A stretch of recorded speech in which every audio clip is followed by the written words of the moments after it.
দর্শক আপনাদের আমন্ত্রণ জানাচ্ছি রাতের দীপ্ত সংবাদে। সঙ্গে রয়েছে আমি রুবায়েত হাসান। আর শুরুতেই থাকছে প্রধান খবরের শিরোনাম। 12 কেজি এলপি গ্যাসের দাম এক লাফে বাড়ল 387 টাকা, কিনতে হচ্ছে আরও অনেক বেশিতে।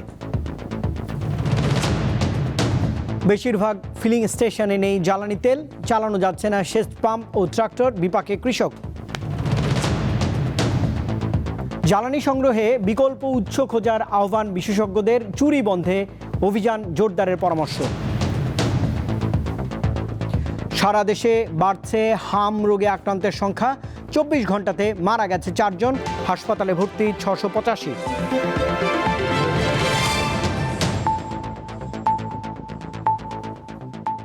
দর্শক, এবারে পুরো আয়োজনে যাচ্ছে। ভোক্তা পর্যায়ে আবারও বাড়ল এলপিজির দাম। এপ্রিল মাসের জন্য 12 কেজি সিলিন্ডারের দাম 387 টাকা বাড়িয়ে 1728 টাকা নির্ধারণ করেছে বিইআরসি। সাধারণ মানুষের অভিযোগ, সরকার নির্ধারিত দামের চেয়েও অনেক বেশি দামে বিক্রি হচ্ছে এলপিজি সিলিন্ডার। রমজানের ঈদের কেনাকাটার চাপের মাঝেই সাধারণ মানুষের পকেটে বড় ধাক্কা। ফের বাড়ল রান্নার কাজে ব্যবহৃত এলপিজি গ্যাসের দাম। ফেব্রুয়ারিতে শুল্ক কমানোর সুবাদে সামান্য দাম কমলেও এপ্রিলে এসে তা যেন সুদে আসলে বেড়েছে। বৃহস্পতিবার এক ঘোষণায় বাংলাদেশ এনার্জি রেগুলেটরি কমিশন জানায়, আন্তর্জাতিক বাজারে কাঁচামালের দাম বাড়ায় দেশের বাজারে এই সমন্বয়ে। বৃহস্পতিবার সন্ধ্যা 6টা থেকেই নতুন এই দর কার্যকর হয়েছে। তবে এই ঘোষণায় রীতিমতো দিশেহারা মধ্যবিত্ত ও নিম্ন আয়ের মানুষ। আগেই তো আমরা 2500 টাকা করে কিনতাম, 2300 থেকে 2500 থেকে 2600 যাই যেমন রাখতে পারছে। আর এখন যদি বাড়ে শুনছে, তাহলে তো 3000 3500 টাকা কিনতে হবে। জনগণের কথা যদি সরকার চিন্তা করতো, তাইলে সরকার হুট করে এই জিনিসটা মনে করেন করতে পারতো না, বাড়াতে পারতো না। 50 টাকা যদি বাড়তো কি 100 টাকা বাড়তো, এটা মেনে নেওয়া যায়, কিন্তু একসঙ্গে এতগুলো টাকা বাড়ানোর জন্য আমাদের অনেক কষ্ট আর কি। অস্বস্তি কেবল দাম বৃদ্ধি নিয়ে নয়, অভিযোগ আছে সরকারি দাম না মানারও। বিইআরসি দাম নির্ধারণ করে দিলেও মাঠ পর্যায়ে 12 কেজি সিলিন্ডার কিনতে এখনো গুনতে হচ্ছে অতিরিক্ত টাকা। ব্যবসায়ীরা বলছেন, সরকার দাম নির্ধারণ করলেও তাদের কিনতে হচ্ছে এর চেয়ে বেশি দামে। গ্রাহক তো এই দাম নিতে পারবে না, কারণ হচ্ছে আমরা একটা 12 কেজি কিনতেছি আপনার 1792 টাকা, তার সাথে আমাদের যোগ হচ্ছে গাড়ি ভাড়া। তাহলে 1860 টাকা কিনে আমি কিভাবে আপনার হচ্ছে 1728 টাকায় বিক্রি করব? ব্যবসায়ীরা যে কথাই বলুক, সাধারণ ভোক্তার নাবিশ্বাস চরমে। বাজার তদারকি জোরদার না হলে এই বর্ধিত মূল্য কেবল কাগজে কলমে সীমাবদ্ধ থাকবে, আর সাধারণ মানুষের পকেট কাটবে অসাধু চক্র, এমনটাই আশঙ্কা সংশ্লিষ্টদের। হেদায়েতুল্লাহ সীমান্ত, দীপ্ত সংবাদ, ঢাকা। এদিকে রাজধানীর বেশিরভাগ ফিলিং স্টেশন তাতেও বৃহস্পতিবার মেলেনি জ্বালানির তেল। সকাল থেকে বেশিরভাগ পাম্পে গিয়ে ফিরে গেছেন গ্রাহকরা। পাম্প কর্তৃপক্ষ অবশ্য বলছে, ডিপো থেকে যতটুকু তেল আসছে তা সরবরাহ করা হচ্ছে। গত 1 মাস ধরেই দেশের ফিলিং স্টেশনগুলোতে গ্রাহকদের অপেক্ষা করতে হচ্ছে ঘন্টার পর ঘন্টা। মধ্যপ্রাচ্যের যুদ্ধ ছড়িয়ে পড়ার পর থেকেই বেশিরভাগ পাম্প তেল সরবরাহ বন্ধ রাখছে, ফলে তৈরি হচ্ছে দীর্ঘ গাড়ির লাইন। বৃহস্পতিবারও রাজধানীর ফিলিং স্টেশনগুলোতে ভিড় করেন হাজার হাজার গ্রাহক। অকটেন ও পেট্রোল ফুরিয়ে গেছে বলে চালকদের ফিরিয়ে দিয়েছে পাম্পগুলো। বিজয় সরণির একটি ফিলিং স্টেশনে বুধবার রাত থেকে লাইনে অপেক্ষায় থাকতে হয়েছে অনেককে। এই লাইনের কাছাকাছি চলে আসছি, কালকে রাত্রে 1টা বাজে ওই মহাখালী ব্রিজের নিচের থেকে লাইন ধরছি। মহাখালী রেলগেটেই আবার অবস্থান করে রাতের 1টা 20 বা 1:30 এরকম সময়। ওখান থেকে এখন বাজে 10:30। 9টি ঘন্টা লাইনে দাঁড়িয়ে তেলটা নিলাম। শাইন স্কুল থেকে আর এই পর্যন্ত আসলাম, এখন দেখেন কটা বাজে, 9 ঘন্টা চলতেছে। হাতে গোনা কয়েকটি ফিলিং স্টেশন তেল বিক্রি অব্যাহত রেখেছে। সংশ্লিষ্টরা জানিয়েছেন, তেল পাওয়া সাপেক্ষে তারা গ্রাহকদের দিতে পারছেন। মূলত আমি এখানে আসছি সকাল 9:30টার দিকে, আর আমার বাসা মোহাম্মদপুরে। সেখানে আস্তাদ গেটে 2টা পেট্রোল পাম্প, 2টা পেট্রোল পাম্পেই বাইকে তেল দিচ্ছে না। গ্রাহকের সংখ্যা বেড়েছে এবং সবাই জানে এখানে আসলে বলে যে ফুল ট্যাঙ্ক করার জন্য। আগে নিত, কমাই নিত, যে মোটরসাইকেল ধরি 150, 200, 300 এর বেশি পাইতাম না, খুব কম সংখ্যা পাওয়া যেত যে ফুল ট্যাঙ্ক করে নেব।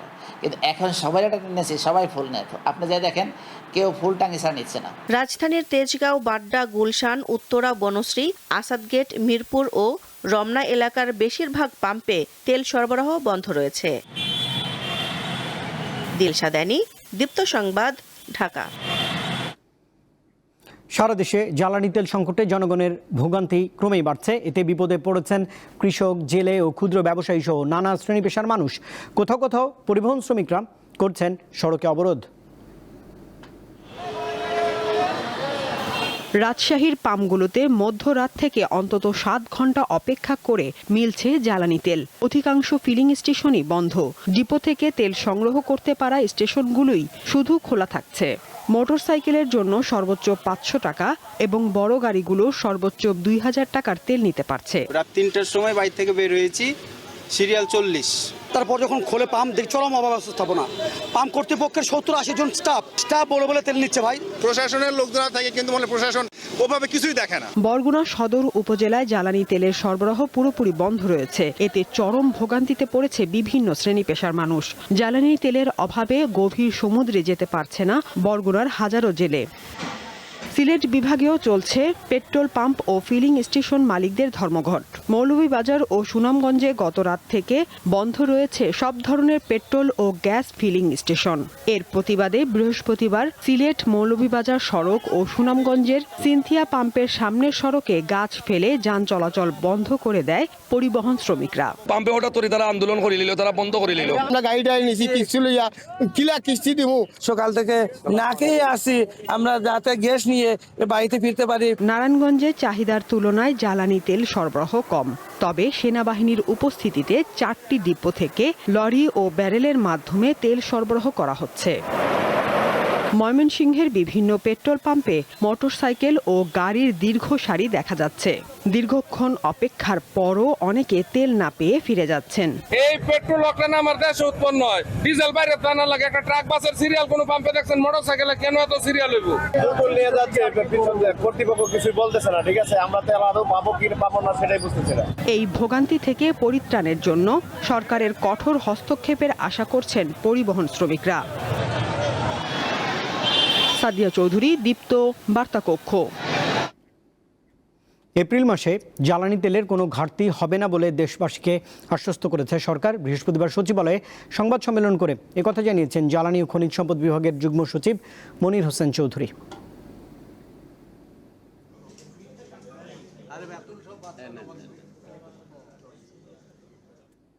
পেট্রোল এবং অকটেনের ক্ষেত্রে আমি আপনাদেরকে বলি যে আপনি যেটা জানতে চেয়েছেন, আমাদের আসলে আমি হিসাব করে দেখেছি যে আমাদের পর্যাপ্ত মজুদ আছে। আমরা আসলে মান্থলি প্ল্যান, বছরের প্ল্যানটা করতাম এবং মান্থলি এগুলো আনার কাজ করতাম।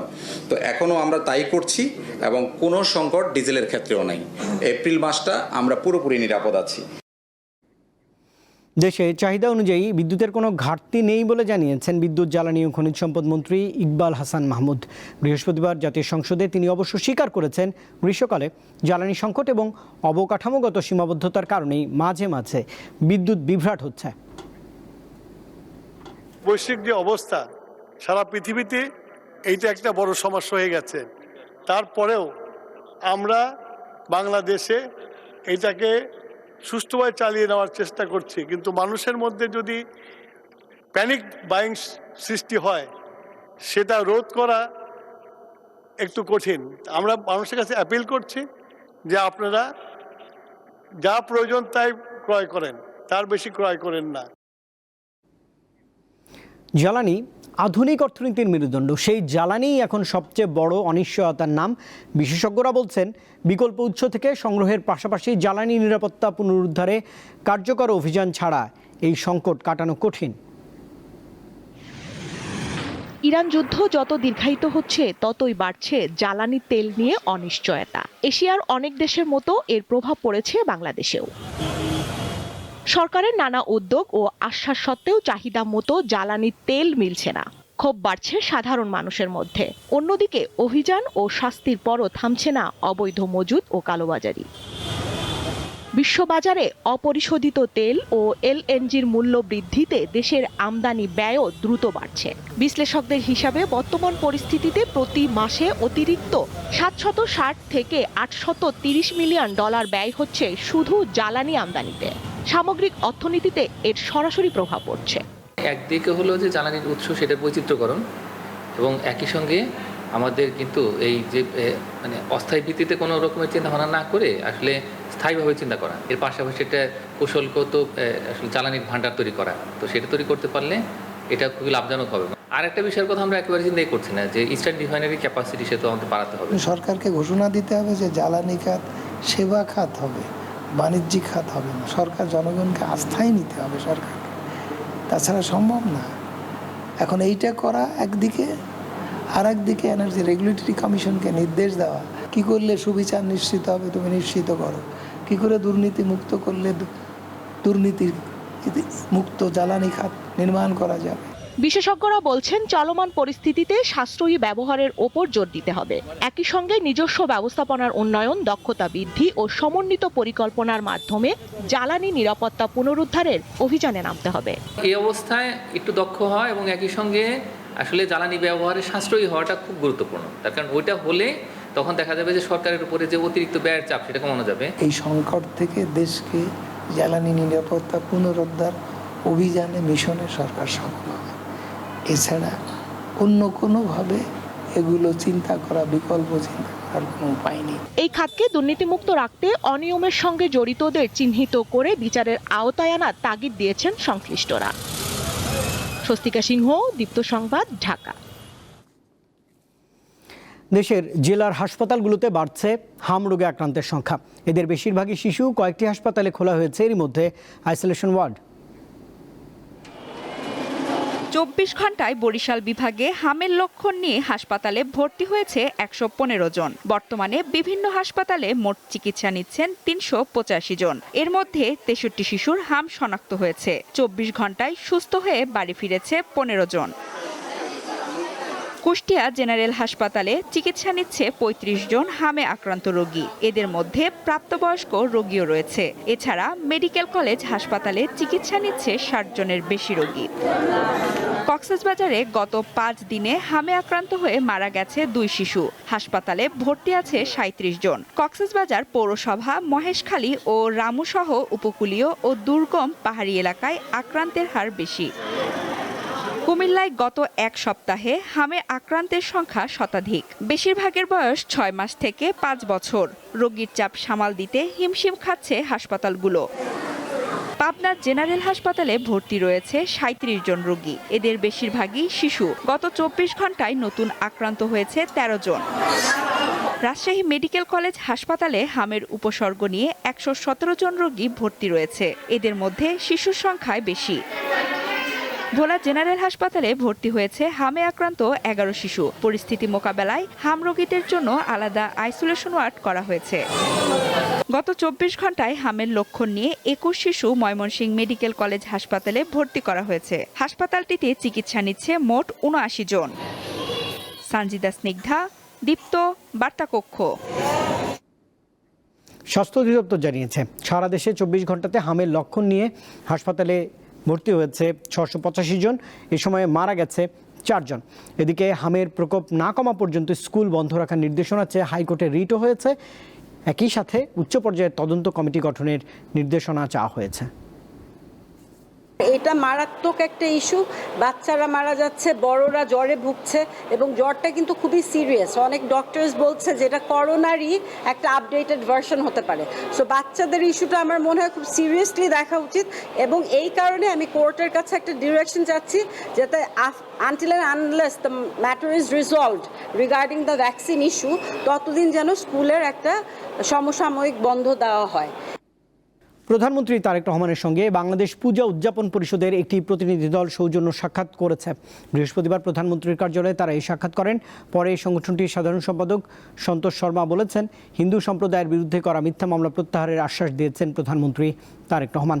তিনি আরও বলেন, হিন্দু সম্প্রদায়ের সমস্যা নিয়ে আলোচনা হয়েছে। পর্যায়ক্রমে সকল সমস্যার সমাধানের আশ্বাসও দিয়েছেন প্রধানমন্ত্রী।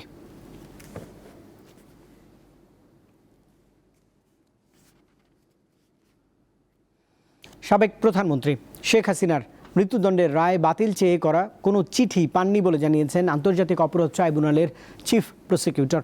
শেখ হাসিনার পক্ষে ট্রাইব্যুনালে চিঠি পাঠানোর বিষয়ে সংবাদ প্রকাশের জবাবে চিফ প্রসিকিউটর আমিনুল ইসলাম এ তথ্য জানিয়েছেন। তিনি বলেন, শেখ হাসিনার পক্ষে এই ধরনের চিঠি দেওয়ার কোনো আইনগত এখতিয়ার কারোরই নেই। চিঠির সত্যতা পাওয়া গেলে আদালত অবমাননার অভিযোগে তাদের বিরুদ্ধে আইনগত ব্যবস্থা নেওয়া হবে বলেও জানিয়েছেন তিনি। আমিনুল ইসলাম বলেন, মৃত্যুদণ্ডপ্রাপ্ত আসামির পক্ষে লন্ডন থেকে ল ফার্ম দিয়ে ট্রাইব্যুনালে চিঠি পাঠানোর সুযোগ আইনে নেই। আমাদের কাছে অফিসিয়ালি এরকম কোনো চিঠি কেউ পাঠায়নি। Sheikh Hasina has been convicted এবং তিনি অ্যাবসেন্সিয়া ট্রায়াল হয়েছে, তিনি এখন পর্যন্ত পলাতক আছেন। তো তিনি বা তার পক্ষে কেউ যদি কোনো কথা বলতে হয়, প্রথম শর্ত হচ্ছে তাকে সারেন্ডার করতে হবে। তবে এগুলো করে এই ট্রাইব্যুনালের কোনো কার্যক্রম বিতর্কিতও করা যাবে না, কোনো কার্যক্রম বন্ধও করা যাবে না। দৃশ্যত এটা আদালত অবমাননার শামিল। হবিগঞ্জে জ্বালানি তেলবাহী ট্রেন লাইনচ্যুতির 18 ঘন্টা পর সিলেটের সঙ্গে সারা দেশের রেলের যোগাযোগ স্বাভাবিক হয়েছে। গতরাত 9:30টার দিকে চট্টগ্রাম থেকে ছেড়ে আসা সিলেটগামী তেলবাহী ট্রেন হবিগঞ্জের মন্তলার হরিপ্রসাদপুর এলাকায় লাইনচ্যুত হয়। এরপর থেকে সিলেটের সঙ্গে সারা দেশের রেলের যোগাযোগ বন্ধ হয়ে যায়। পরে বগিগুলো উদ্ধার করে লাইন থেকে সরিয়ে নিলে বৃহস্পতিবার বিকেল 4:15টার দিকে ট্রেন চলাচল আবারও শুরু হয়। এ ঘটনায় বিভাগীয় পরিবহন কর্মকর্তাকে প্রধান করে 5 সদস্যের একটি তদন্ত কমিটি কাজ শুরু করেছে। কমিটিকে 3 দিনের মধ্যে প্রতিবেদন দিতে বলা হয়েছে।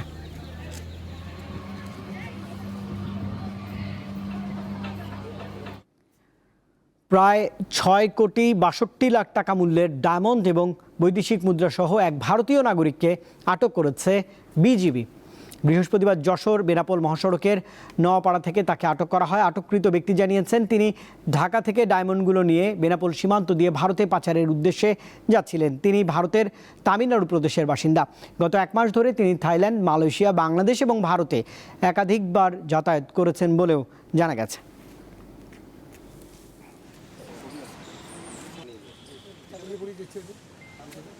আন্তর্জাতিক প্রসঙ্গ, ইরানে আগামী 2 থেকে 3 সপ্তাহ কঠোর হামলার মাধ্যমে যুদ্ধ শেষ করা হবে বলে জানিয়েছেন যুক্তরাষ্ট্রের প্রেসিডেন্ট ডোনাল্ড জন ট্রাম্প।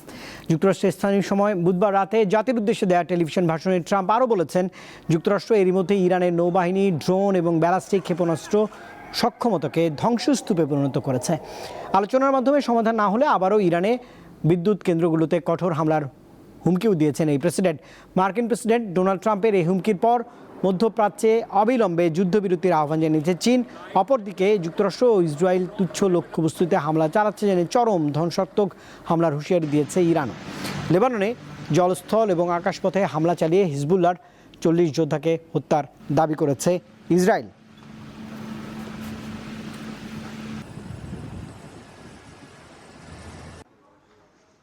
মার্কিন প্রেসিডেন্ট ডোনাল্ড ট্রাম্প ইরানে বড় পরিসরে হামলার হুমকি দেওয়ার পর মধ্যপ্রাচ্যে অবিলম্বে যুদ্ধবিরতির আহ্বান জানিয়েছে চীন। অপরদিকে যুক্তরাষ্ট্র ইসরায়েল তুচ্ছ লক্ষ্যবস্তুতে হামলা চালাচ্ছে জানিয়ে চরম ধ্বংসাত্মক হামলার হুঁশিয়ারি দিয়েছে ইরান। লেবাননে জল, স্থল ও আকাশপথে হামলা চালিয়ে হিজবুল্লাহর 40 যোদ্ধাকে হত্যার দাবি করেছে ইসরায়েল। ইরান যুদ্ধ নিয়ে বুধবার হোয়াইট হাউসে জাতির উদ্দেশ্যে ভাষণ দেন যুক্তরাষ্ট্রের প্রেসিডেন্ট ডোনাল্ড ট্রাম্প, যেখানে ইরানের উপর আগামী 2-3 সপ্তাহ কঠোর হামলার হুঁশিয়ারি দেন তিনি। মার্কিন প্রেসিডেন্টের ভাষণ শেষ হওয়ার পরপরই ইসরায়েলে ক্ষেপণাস্ত্র ছুড়ে ইরান। দেশটির উত্তরাঞ্চল জুড়ে সতর্কমূলক সাইরেন বাজার খবর জানিয়েছে ইসরায়েলি গণমাধ্যম। এছাড়া সংযুক্ত আরব আমিরাত জানায়, বৃহস্পতিবার তাদের দিকে 19টি ব্যালিস্টিক ক্ষেপণাস্ত্র ও 26টি ড্রোন ছুড়েছে ইরান। সৌদি আরবের প্রতিরক্ষা মন্ত্রণালয় জানিয়েছে, বৃহস্পতিবার দেশটির আকাশ সীমায় বেশ কিছু ড্রোন, 4টি অজ্ঞাতনামা আকাশযান ও একটি ব্যালিস্টিক ক্ষেপণাস্ত্র শনাক্ত ও ধ্বংস করা হয়। ইরান যুদ্ধের দীর্ঘমেয়াদী সমাধান খুঁজতে রাশিয়ার প্রেসিডেন্ট ভ্লাদিমির পুতিনের সাথে ফোনালাপ করেছেন সৌদি আরবের যুবরাজ মোহাম্মদ বিন সালমান। বৃহস্পতিবার ইরানে দফায় দফায় হামলা চালায় যুক্তরাষ্ট্র ও ইসরায়েল। ইরানের 2টি বৃহত্তম ইস্পাত কারখানা ও মহাসড়কের একটি গুরুত্বপূর্ণ সেতু হামলায় ক্ষতিগ্রস্ত হয়। রাজধানী তেহরানের শতাব্দী প্রাচীন একটি চিকিৎসা গবেষণা কেন্দ্রেও হামলা হয়েছে। তেহরানের মেয়র জানিয়েছেন, যুক্তরাষ্ট্র ও ইসরায়েলের হামলায় এখন পর্যন্ত রাজধানীর 33,000 ঘরবাড়ি ক্ষতিগ্রস্ত হয়েছে। লেবাননে জলস্থল ও আকাশপথে হামলা চালাচ্ছে ইসরায়েল। এতে 40 হিজবুল্লাহ যোদ্ধাকে হত্যার দাবি করেছে তেল আবিব। এ নিয়ে লেবাননের মৃতের সংখ্যা বেড়ে 1345 জনে দাঁড়িয়েছে। এ অবস্থায় হাজারো লেবানিজ ঘর ছেড়ে পালাচ্ছেন। অপরদিকে ইসরায়েলি বাহিনীকে লক্ষ্য করে রকেট ও ড্রোন হামলা চালিয়েছে হিজবুল্লাহ। এতে 24 ঘন্টায় 48 ইসরায়েলি সেনা আহত হয়। To protect Israel's northern. Iran যুদ্ধ চলতে থাকলে হরমুজ প্রণালী স্থিতিশীল হবে না বলে মন্তব্য করেছেন চীনের পররাষ্ট্রমন্ত্রী ইয়াং ই। এর আগে মধ্যপ্রাচ্যে তাৎক্ষণিক যুদ্ধবিরতির আহ্বান জানায় চীনের পররাষ্ট্র মন্ত্রণালয়। ফ্রান্সের প্রেসিডেন্ট ইমানুয়েল ম্যাক্রো বলেছেন, বল প্রয়োগ করে হরমুজ প্রণালী চালু করা বাস্তবসম্মত নয়। ইরানের পার্লামেন্টের স্পিকার মোহাম্মদ বাঘের গালিবাফ জানিয়েছেন, যুদ্ধ শুরুর পর থেকে প্রায় 70 লাখ ইরানি দেশটির সামরিক বাহিনীতে স্বেচ্ছায় যোগ দিতে নাম লিখিয়েছেন। আশরাফ শুভ, দীপ্ত, বার্তাকক্ষ। প্রায় 54 বছর পর আবারও চাঁদের অভিমুখে পা বাড়িয়েছে মানুষ। বুধবার যুক্তরাষ্ট্রের ফ্লোরিডা থেকে 4 নভোচারী সহ আর্টেমিস 2 নামের মহাকাশযানের সফল উৎক্ষেপণ করেছে নাসা।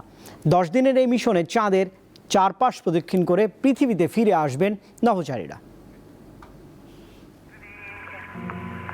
সময়টা ছিল 1972 সালের ডিসেম্বর মাস।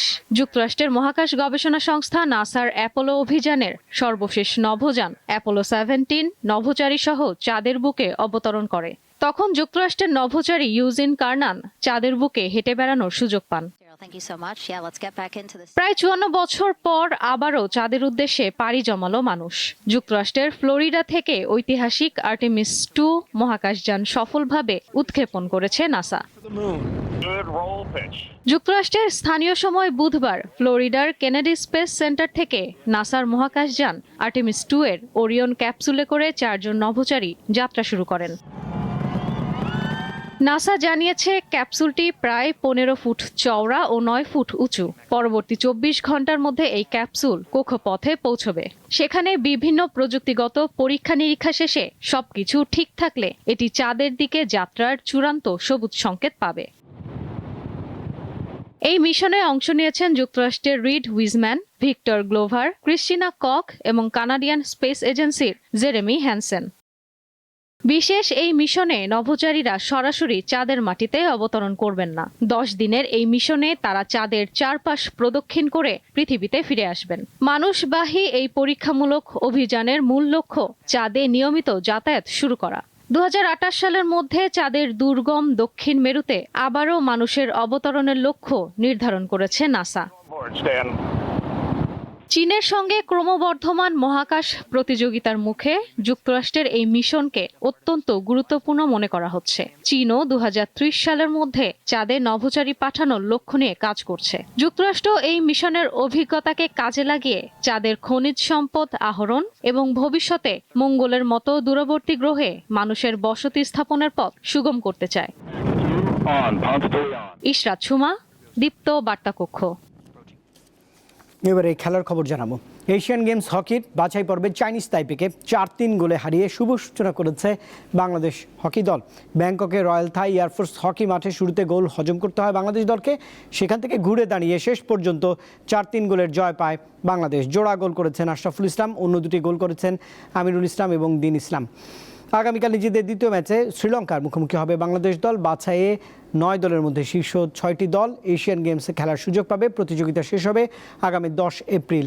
এবছরের সেপ্টেম্বরে জাপানে হবে এশিয়ান গেমসের 20তম আসর।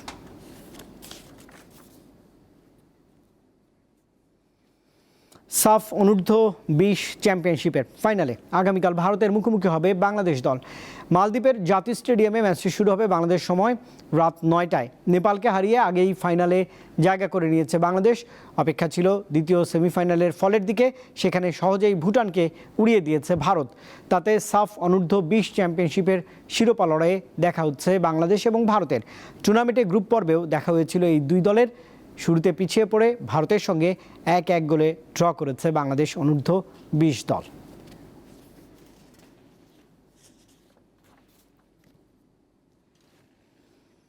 ফিফা 2026 বিশ্বকাপের 48 দল চূড়ান্ত হয়েছে। সর্বোচ্চ 16 দেশ রয়েছে ইউরোপের।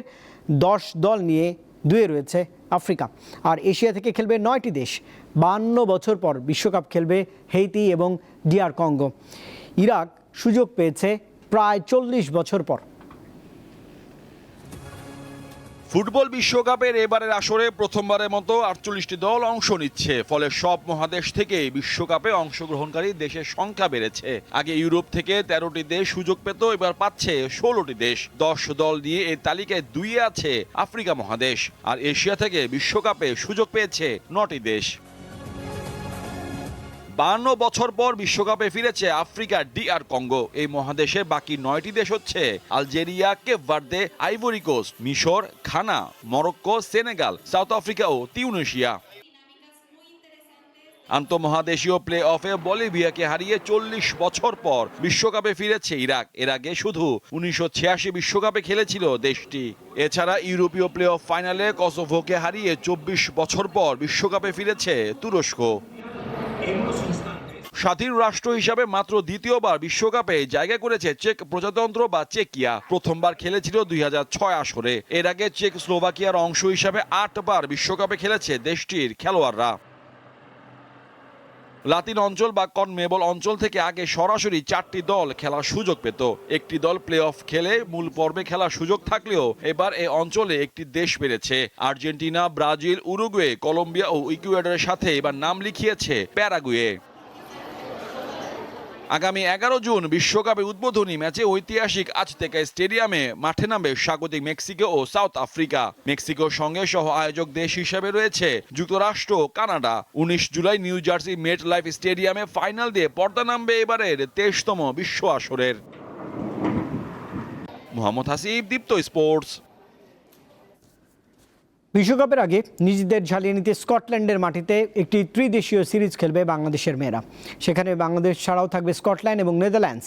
রাউন্ড রবিন ফরম্যাটের এই প্রতিযোগিতায় প্রতিটি দলই একে অপরের বিপক্ষে দুবার করে মুখোমুখি হবার সুযোগ পাবে। পয়েন্ট তালিকায় শীর্ষে থাকা দল হবে চ্যাম্পিয়ন। 28 মে শুরু হবে টুর্নামেন্ট আর চলবে 4 জুন পর্যন্ত। বাংলাদেশ প্রথম ম্যাচ খেলবে 30 মে স্কটল্যান্ডের বিপক্ষে।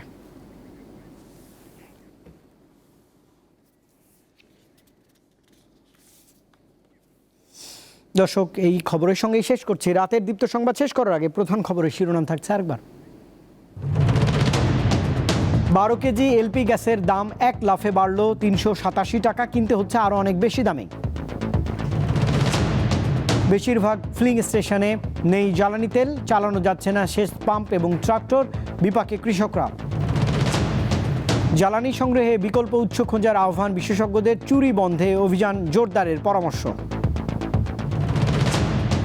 সারা দেশেই বাড়ছে হাম রোগে আক্রান্তের সংখ্যা। 24 ঘন্টাতে মারা গেছে 4 জন, হাসপাতালে ভর্তি 685।